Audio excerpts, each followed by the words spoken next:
This is demo 20, but a shortened version of it, where I'm going to really quickly walk you through the steps of creating a coil.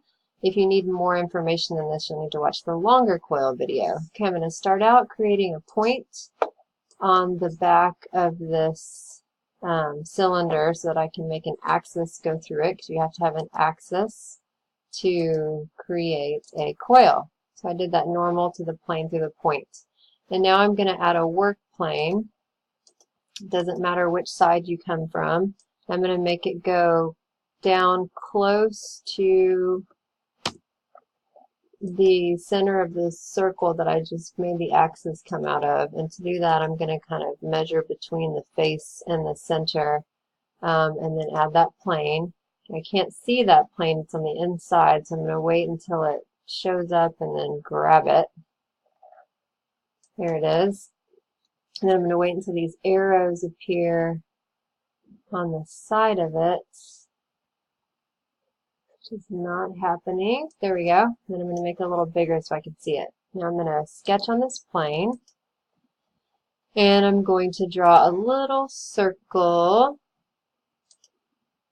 and make it maybe 0.1 and zoom in here and move the circle closer to the cylinder.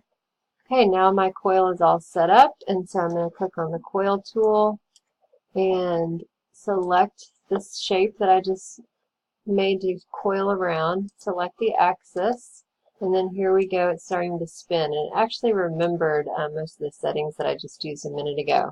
But normally, we'd have to go in this box, and the pitch would be some random amount. Maybe the coils would be 2, maybe the pitch would start out to be 1. It would look something like this. And then you would add the number of rotations that you want, or revolutions, and then you would add the pitch, which I think I made mine 1.5. And then the fun part comes, I'm going to change this to 6. The fun part comes with the taper, where you can decide if you want it to taper wider or taper inward with a negative number. And so when you're done, just click OK. And that's the abbreviated version of a coil.